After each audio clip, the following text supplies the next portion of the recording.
Ashley Chisholm and Carrie Kinsey. This is Kentuckiana's News Channel, WHAS 11.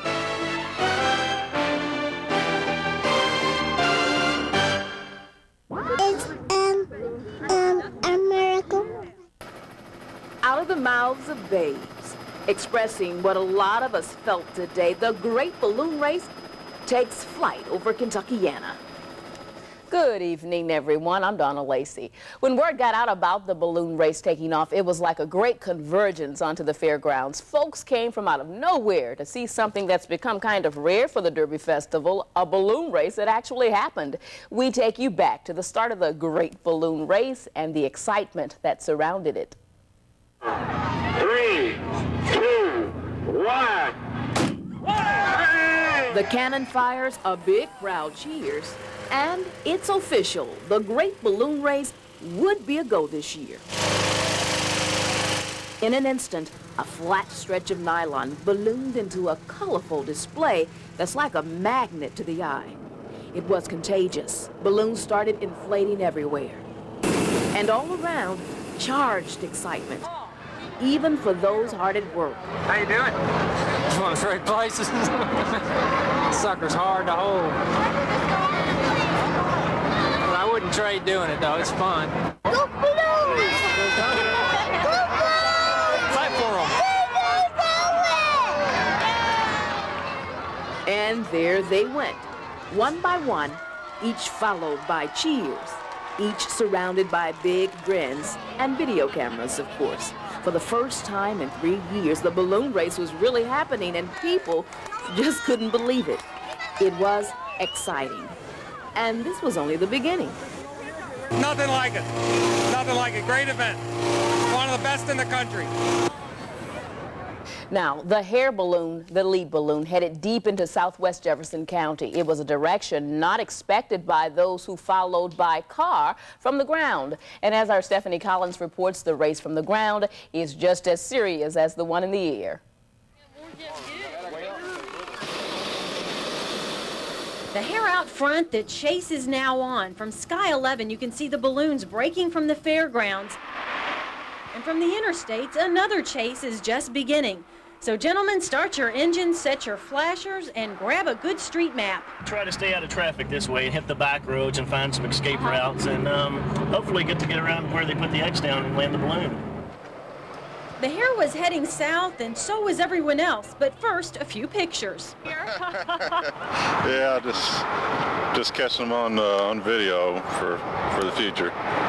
Is this something you do every year? I've caught them before. It's been on better days than this, though. The balloon seemed to disappear in the clouds, so it was time to bring out tools of the experience tracker, a good radio to follow Wayne Perky's voice, and a good set of binoculars. I'm not sure they're going to land, but he's sure dropping low. I think he's going to drop the seed in this open area. Okay, we thought we had the right location here at Louisville Motor Speedway, but as you can see, the hair balloon is going to take a turn west. When all else fails, maybe an unexpected easterly wind would throw our hair back on course, but he dipped, then tangoed right out of the power lines and right out of our primo location.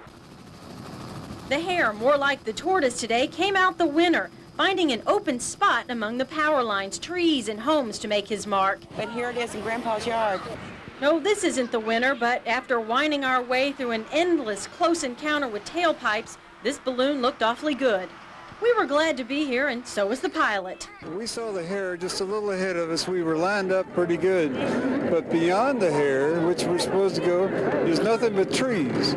So we just took the best advantage, and I'd say we got one of the better places to land left. The winners tonight, anyone who successfully chased and found a balloon. Stephanie Collins, Kentuckiana's News Channel, WHAS 11. So who was the real winner of the great balloon race? Our Sky 11 captured the winning toss from the Bell South Mobility balloon. That throw landed pilot Jim Parker closest to the X and landed him the grand prize of $3,000.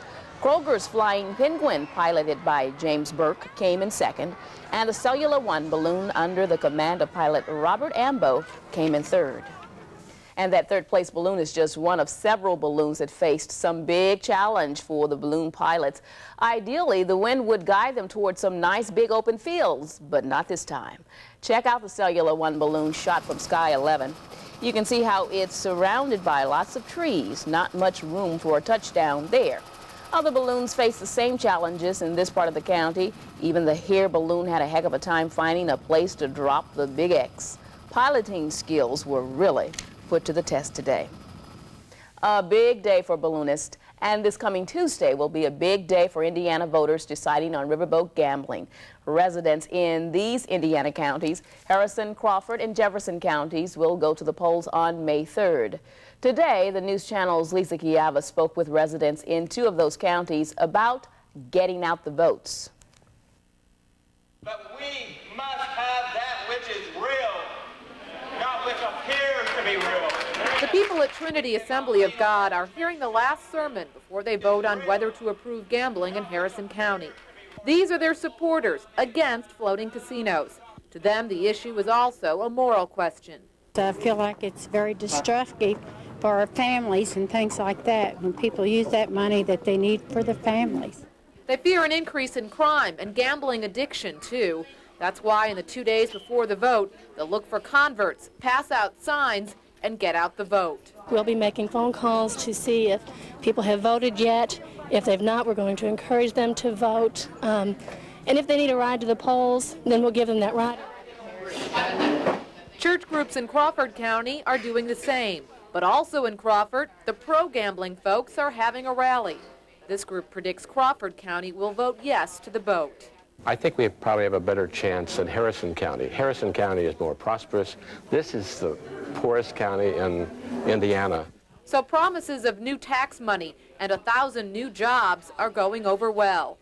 I'd like to try to get a job there so I don't have to drive 30 miles. From potluck suppers to preaching, both sides of the gambling issue in southern Indiana know what people decide on Tuesday could help decide the future of their counties. Lisa Chiava, Kentuckiana's News Channel, WHAS 11.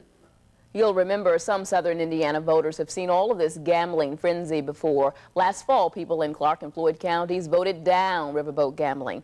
That was even after casino operators spent thousands of dollars in television and billboard ads. Local church groups in both counties ran a successful grassroots campaign that helped defeat the gambling referendums. Now church groups in Harrison and Crawford counties are using the same signs and the strategies as those folks So in to Floyd and look Clark. and work toward the undecideds, because those that are absolutely for the vote are probably not going to change, and those that are against it are on our side. So we've looked to educate the undecided people in our county. Keep in mind that even if people in all 3 counties vote yes to the floating casinos, the Indiana Gaming Commission still has to grant licenses in those counties. If you want to know the wording of the gambling referendum as it appears on your ballot, take a look at this. This is a sample ballot as it'll appear in Harrison County, Indiana. The question will read, shall licenses be issued to permit riverboat gambling in Harrison County? Voters are to check yes or no. The ballot will read similarly in other counties voting on the measure.